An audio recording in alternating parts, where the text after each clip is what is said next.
Hello ব্রেনার্স, one screen দেখতেই পাচ্ছ তোমরা। সপ্তম শ্রেণীর বাংলা সাজেশন চলে এসেছে। দ্বিতীয় পর্যায়ক্রমিক মূল্যায়ন 2024 সালের জন্য একদম চুপ। টপ সিক্রেট কোশ্চিন আছে, class 7 Bengali second unit test question and answer. একদম তোমাদেরকে সিলেবাস, নাম্বার বিভাজন থেকে প্রশ্ন উত্তর সহ দিয়ে দেবো 100% কমন। ব্রেনার্স ফার্স্ট চ্যানেল থেকে। নোট বই কী ধরনের লেখাতে পড়া, সদস্য মিটিংয়ের রীতি কী, বাংলাদেশের জাতীয় সঙ্গীত কোনটি, মেঘচোর কাকে বলা হয়েছে, কিষান পাড়া কীভাবে রাত্রিকে স্বাগত জানায়, কাতুকুতু দিলে গরু কী করে, তার চলার ভঙ্গিটি ভারী মজার, কোন গ্রন্থ থেকে নেওয়া, পুরন্দরের মতে আটলান্টিসের অবস্থান কোথায়, এরকম নানান ইত্যাদি top secret question and answer জানুন এই চ্যানেল থেকে। এটি তোমার জন্য ভিডিওটি তৈরি করা হয়েছে। সিলেবাস দেখতেই পাচ্ছ তোমরা। সাহিত্য মেলা, কাদ্দর কদ্দুর, নোট বই, মেঘচোর, দুটি গানের জন্মকথা, কাজী নজরুল ইসলামের গান, স্মৃতিচিহ্ন এবং চিরদিনের। মাকু থেকে আসবে তৃতীয়, চতুর্থ ও পঞ্চম অধ্যায় পর্যন্ত তোমাদের মাকুর পরীক্ষা হবে। ব্যাকরণ, বাংলা বানান, নানা রকম শব্দ এবং প্রবন্ধ রচনা। তোমাদের কিন্তু এই পরীক্ষায় প্রবন্ধ রচনা দিতে পারে এবং দিবেই, সেটা 100%। আমার চ্যানেল থেকে তোমরা সেই রকম ইম্পর্টেন্ট প্রবন্ধ রচনা পেয়ে যাবে। তো সিলেবাসটা তোমরা আশা করি বুঝতে পেরেছ। আসা যাক নাম্বার বিভাজনের দিকে। আশা করি তোমরা দেখতে পাচ্ছ যে তৃতীয় পর্যায়ক্রমিক মূল্যায়নের সিলেবাস, প্রশ্নের কাঠামো ও নাম্বার বিভাজন। তোমাদের ফুল মার্কস 25, সময় 50 মিনিট। গদ্য থেকে একটি এমসিকিউ আসবে, দুটি এসএকিউ আসবে এবং 3 মার্কসের একটি কোয়েশ্চেন আসবে। 4 মার্কসের কোনো কোশ্চেন নেই। কবিতা থেকে আসবে একটি এমসিকিউ, দুটি এসএকিউ, একটি 3 মার্কের কোশ্চেন। সহায়িকা পাঠ থেকে দুটি এসএকিউ আসবে, একটি 3 মার্কের কোশ্চেন আসবে। নির্মিতি আসবে 4 নম্বরের একটি, অর্থাৎ প্রবন্ধ রচনা। তোমাদের এখানে 3টির মধ্যে যে কোনো 2টির মধ্যে একটি করতে হবে। আশা করি তোমরা বুঝতে পেরে গেছো যে প্রশ্নের কাঠামো কেমন হবে। টোটাল 25 নম্বর তোমাদের পরীক্ষা। তবে চলো আমরা আর বেশি দেরি না করে সেট অর্থাৎ ইউনিট টেস্ট, যে সাজেশনগুলো তোমাদের পরীক্ষায় 100% আসবে, সেগুলো একবার দেখে নিই। 1 নম্বরে বলা আছে, দেখো, নোট বই কী ধরনের লেখাতে ভরা। তোমরা নিশ্চয়ই জানো যে নোট বই সব কিলবিল লেখাতে ভরা। 2 নম্বর বলা আছে, স্বদেশী মিটিংয়ের রীতি কী ছিল। উত্তর, লেখকদের ছোটোবেলায় তারা দেখেছেন যে কোনো স্বদেশী মিটিংয়ে নেতাজি সুভাষচন্দ্র বসুর বক্তৃতার আগে কাজী নজরুল ইসলাম গান গাইতেন। এটিই ছিল তখনকার দিনের স্বদেশী মিটিংয়ের রীতি। তাহলে তোমরা এই 2টি কোশ্চেনের উত্তর আশা করি বুঝতে পেরেছো। এগুলো তোমাদের একটি বাক্যে উত্তর দিতে হবে, আর তোমরা যে কোনো 8টি প্রশ্নের উত্তর দেবে। এইরকম প্যাটার্নে কিন্তু তোমাদের থাকতে পারে, এমসিকিউ নাও থাকতে পারে। নেক্সট বলা আছে, দেখো, বাংলাদেশের জাতীয় সঙ্গীত কোনটি। উত্তর, বাংলাদেশের জাতীয় সঙ্গীতটি হলো আমার সোনার বাংলা আমি তোমায় ভালোবাসি। এটি কে লিখেছেন? এটি লিখেছিলেন রবীন্দ্রনাথ ঠাকুর। 4 নম্বরে বলা আছে, মেঘচোর কাকে বলা হয়েছে। বৃষ্টিবিজ্ঞানী পুরন্দর চৌধুরীকে মেঘচোর বলা হয়েছে। এইভাবে তোমরা পরীক্ষায় উত্তর করলে একদম ফুল মার্কস পাবে। যে সকল ছাত্ররা এই চ্যানেলে নতুন আছো তারা অবশ্যই চ্যানেলটিকে সাবস্ক্রাইব করে দাও আর বেল আইকনটিকে বাজিয়ে রাখো, তাহলে এরকম নতুন আপডেট আরও পেয়ে যাবে। 5 নম্বরে বলা আছে, কিষান পাড়া কীভাবে রাত্রিকে স্বাগত জানায়। উত্তর, কিষান পাড়া সন্ধ্যায় শাক বাঁচিয়ে রাত্রিকে স্বাগত জানায়। এটি কোন কবিতার প্রশ্ন তোমরা নিশ্চয়ই জানো, চিরদিনের। 6 নম্বরে বলা আছে, স্মৃতিচিহ্ন কবিতাটি কোন কাব্যগ্রন্থের অন্তর্ভুক্ত। এটা ভেরি ইম্পর্টেন্ট কোশ্চেন। উত্তর, কবিতাটি তার নির্মাল্য কাব্যগ্রন্থের অন্তর্ভুক্ত। তাহলে স্মৃতিচিহ্ন কবিতাটি তার কোন কাব্যগ্রন্থের অন্তর্ভুক্ত? নির্মাল্য কাব্যের অন্তর্ভুক্ত। 7 নম্বরে বলা আছে, কাতুকুতু দিলে গরু কী করে। তোমরা নিশ্চয়ই পড়েছো যে কাতুকুতু দিলে গরু ছটপট করে। যদিও এখানে টাইপিং মিস্টেকে কাতুকুতু দিলে গরু ঝটপট করে লেখা আছে, এটা ঝটপট না ছটপট হবে। তারপরে কোশ্চিনে আসা যাক। 8 নম্বরে বলা আছে, তার চলার ভঙ্গিটি বড় মজার, কোন গদ্য থেকে নেওয়া। এই পংক্তিটি শিবদাস মুখোপাধ্যায়ের লেখা কাদ্দর কদ্দুর গল্প থেকে নেওয়া। 9 নম্বরে বলা আছে, পুরন্দরের মতে আটলান্টিসের অবস্থান কোথায়। উত্তর, পুরন্দরের মতে আটলান্টিসের অবস্থান আলাস্কার কাছে, মাউন্ট চেম্বারলিনের পাশে, লেক স্লেভারের তলায়। তোমরা কিন্তু এইভাবে কখনোই পরীক্ষায় উত্তর দিবে না। তোমরা লিখবে কোন কবিতার অংশ, কার লেখা, কোন কোন গল্প, এটা আগে লিখে দিবে। যেমন সুনীল গঙ্গোপাধ্যায়ের লেখা মেঘচোর গল্পে পুরন্দরের মতে আটলান্টিসের অবস্থান আলাস্কার কাছে মাউন্ট চেম্বারলিনের পাশে লেক্স লেভারের তলায়।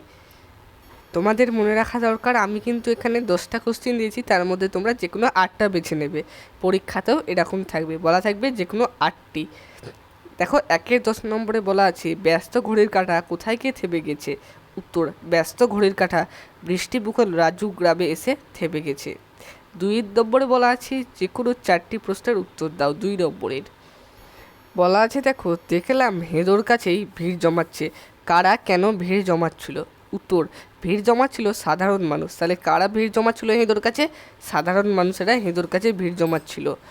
সেদিন হেদোর কাছে এক স্বদেশী মিটিংয়ে নেতাজির বক্তৃতা দেওয়ার কথা ছিল।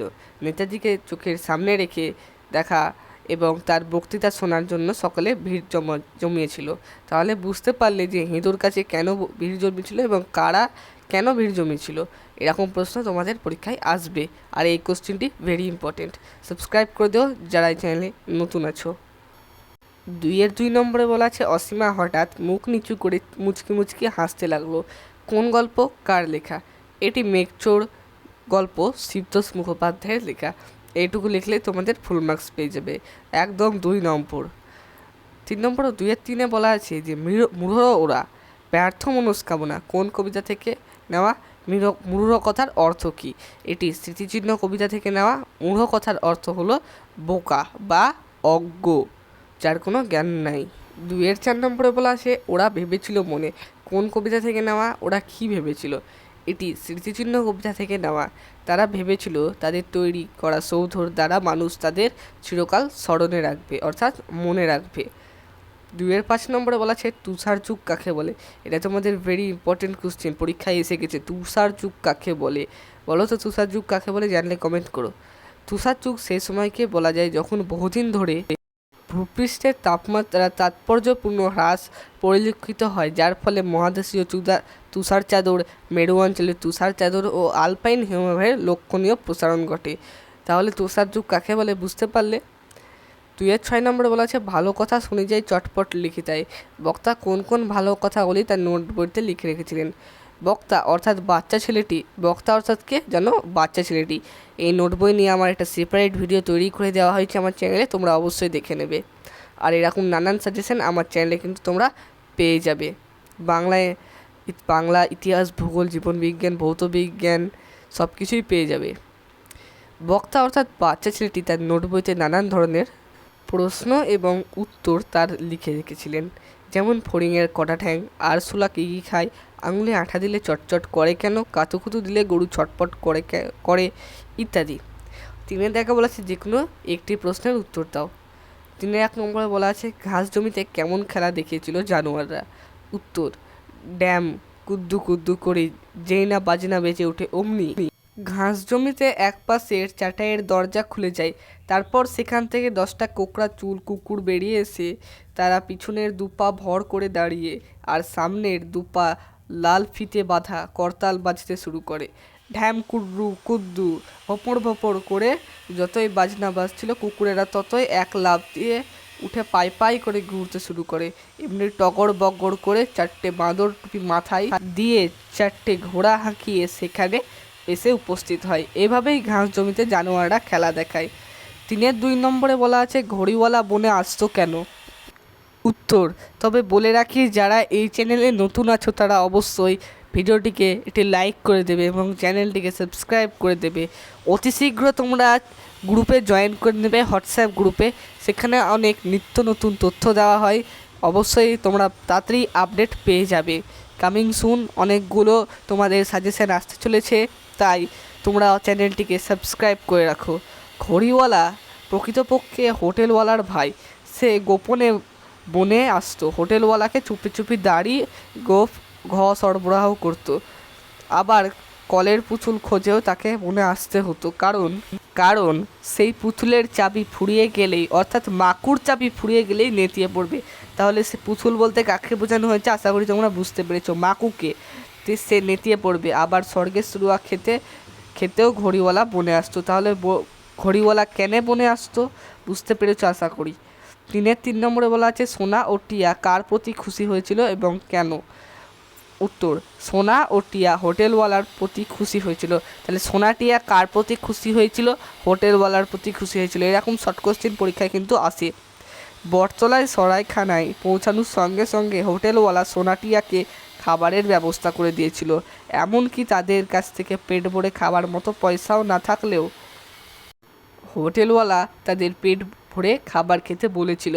হোটেলওয়ালা বলেছিল যে তাদের পয়সা কড়ি কিছুই দিতে হবে না, বরং হোটেলের কিছু কিছু কাজ করে তাকে সাহায্য করলেই হবে। হোটেলওয়ালা এমনি আময়িক ব্যবহারেই করলেই হবে, আময়িক ব্যবহারেই সোনাটিয়া খুশি হয়েছিল। এখানে লেখা নাই, তোমরা লিখে দেবে। টাইপিং মিস্টেকে এটা কাট হয়ে গেছে, কিছু মনে করবে না। তো বুঝতে পারলে যে হোটেলওয়ালাকে কেন সোনাটিয়ারা ভালো লাগতো। 4 নম্বরে বলা আছে দেখো বাক্য গঠন করো। বাক্য গঠন করো মানে কি? বাক্য গঠন করো মানে হলো টুপুর টাপুর, ঝিমঝিম, খা খা, এরকম তোমাদের শব্দ দিয়ে দিবে পরীক্ষাগুলো বাক্য গঠন করতে। একদম সত্যি, এত সহজ কোশ্চেনই দ্বিতীয় সেমেটিভে আসবে, আগে আসেনি তো, আসবে এবারই। দেখে নিও, এটা আমার চ্যালেঞ্জ, ব্রেনার্স ফার্স্ট চ্যানেল থেকে এই সাজেশান তোমাদের পরীক্ষায় আশা করি খুবই কাজে লাগবে। দেখো 4-1 নম্বরে বলা আছে টাপুর টুপুর। এরা একটা বাক্য গঠন করে দেখি। টাপুর টুপুর করে বৃষ্টি পড়ছে আকাশ থেকে। তাহলে টাপুর টুপুর করে কোথা থেকে বৃষ্টি পড়ছে তোমরা জানলে? আকাশ থেকে। 4-2 নম্বরে বলা আছে আবিষ্কার। এত সহজ কোশ্চেন আসবে ভাবছো? সত্যিও আসবে। তোমার জন্যই এই ভিডিওটি বানানো হয়েছে, কারণ এই ভিডিওটি আমার নয়, তোমার পরীক্ষাতেই এই ভিডিওটি খুব দরকার লাগবে। বুঝতে পারবে পরীক্ষার যখন তুমি কোশ্চেন হাতে পাবে। আবিষ্কার, সে একটি অদ্ভুত আবিষ্কার করেছিল।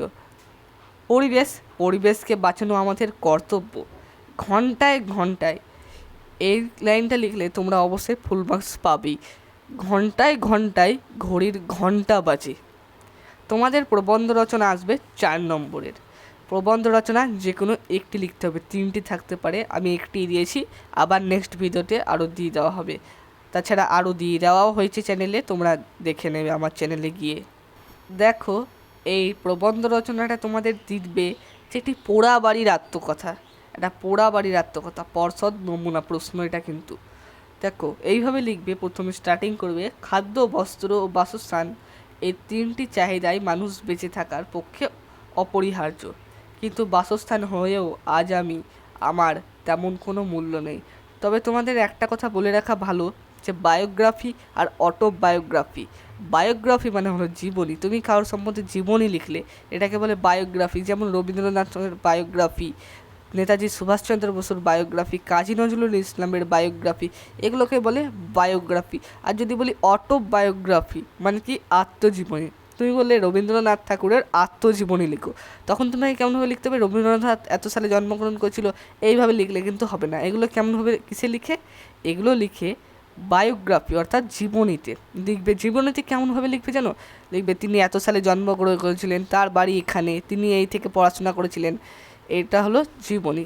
আর যখন বলবে আত্মজীবনী তখন লিখতে হবে আমি পড়াশোনা করেছিলাম, অর্থাৎ রবীন্দ্রনাথ ঠাকুর তোমাকে হয়ে যেতে হবে, তাহলেই তো সেটা হবে অটোবায়োগ্রাফি। আশা করি তোমরা বায়োগ্রাফি কাকে বলে আর অটোবায়োগ্রাফি কাকে বলে বুঝতে পেরেছো। তো দেখো বলছে কিন্তু আজ বাসস্থান হয়েও আজ আমার আর তেমন কোনো মূল্য নেই। এখানে আমার বলতে কি? সেই পোড়া বাড়ির কথা বলা হয়েছে, সেটা নিজেকে হয়ে যেতে হবে। আজ আমি বিটি রোডের ধারে ভগ্নদশাপ্রাপ্ত কলঙ্কার সার দেহ নিয়ে বহু যুগের স্মৃতি বহন করে পোড়া বাড়ি হয়ে দাঁড়িয়ে আছি। দীর্ঘদিন পরে এক পথ চলতি মানুষ হঠাৎ আমার দিকে থমকে দাঁড়িয়ে পড়ে। তাকে দেখে আমার বুকের অবরুদ্ধ কান্না বেরিয়ে আসে। এইভাবে তোমরা একটু প্যারা চেঞ্জ করে দেবে, তাহলে কিন্তু মার্কসটা ভাগ করে দেবে, অর্থাৎ তুমি 2-2 করে 4 আরাম করে পেয়ে যাবে। আমি তাকে আমার আত্মকথা শোনাতে শুরু করি। ইংরেজ আমলে জমিদার নরসিংহ বাবু আমাকে তৈরি করেছিলেন। অতি যত্নে করে প্রতিটি ইট পাথর গেঁথে গেঁথে আমায় নির্মাণ করা হয়েছিল। যেদিন এখানে নরসিংহবাবু প্রবেশ করেন সেদিন সারা গ্রামে মানুষকে এখানে ডেকে খাওয়ানোও হয়েছিল। ফল ও আলোর রোশনায় আমাকে সাজানো হয়েছিল। প্রতি বছর আমার দালানে দুর্গাপূজা হতো। ঢাকের আওয়াজে আমার সে কি মতরাম অবস্থা। দুর্গাপুজোর আগে প্রতি বছর আমাকে রং করা হতো, বহু মানুষের কোলাহল সর্বদা ভরেই থাকতো আমার অন্দরমহল। অন্দরমহল মানে কি জানো?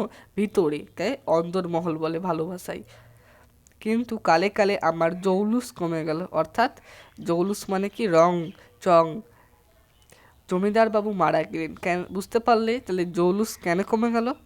জমিদার বাবু মারা গিয়েছিলেন বলে তাদেরকে আর কেউ, তাহলে সেই বাড়িটিকে কেউ আর রং করবে না, তাহলে তার জৌলুস কমে যায়। এই জন্যই জৌলুস কমে গিয়েছিল, কারণ জমিদার বাবু মারা গেলে তাকে আর মেরামত করা হয়নি বলে। তার মৃতদেহ যেদিন এখান থেকে বেরিয়ে গেল সেদিন আমার বোবা কান্নার কেউ শুনতে পায়নি। জমিদারের ছেলের জন্ম অন্নপ্রাশন বেড়ে ওঠার সাক্ষী আমি, অথচ আজ আমার তারা কেউ দিকে ফিরে তাকায় না। প্রত্যেকেই কর্মসূত্রে দেশের বাইরে বসবাস না করায় কেউ আমার মেরামত করার প্রয়োজনীয়তা বোধ করে না। তাই আজ আমার অবস্থা ভগ্নদশা, জরাজীর্ণ।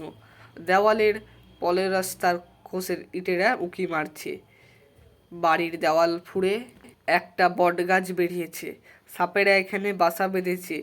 কর্পোরেশন থেকে এসে নোটিশ ঝুলিয়ে দিয়ে গিয়েছে যে বিজ্ঞাপন বাড়ি, লোকে বলে ভুতুড়ে বাড়ি। শুনেছি নাকি জমিদার বাবুর ছেলেরা আমাকে প্রোটোমিটারের হাতে দেওয়ার সিদ্ধান্ত নিয়েছেন। এখানে আমার ভেঙে নতুন আবাসন তৈরি হবে, কিন্তু বিশ্বাস করে না যে যুগান্তর প্রতীক রূপে আমি বাঁচতে চাই। আমাকে দয়া করে ভেঙে ফেলো না। আশা করব তোমরা এই ভিডিও থেকে দ্বিতীয় পর্যায়ক্রমিক মূল্যায়ন সপ্তম শ্রেণীর বাংলায় পরীক্ষায় ভালো ফল করতে পারবে। তোমাদের 25 মার্কস থাকবে 50 মিনিটের। এগুলো কিন্তু টপ সিক্রেট কোশ্চিন, কাউকে আবার বলো না যেন।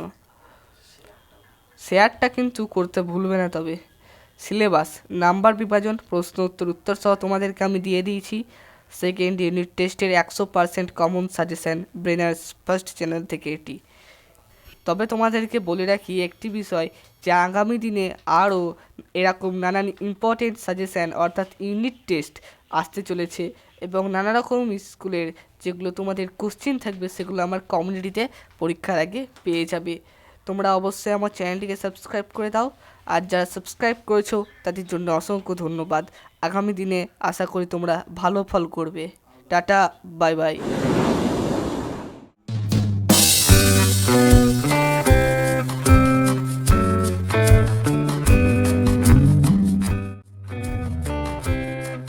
Subscribe now and press the bell icon.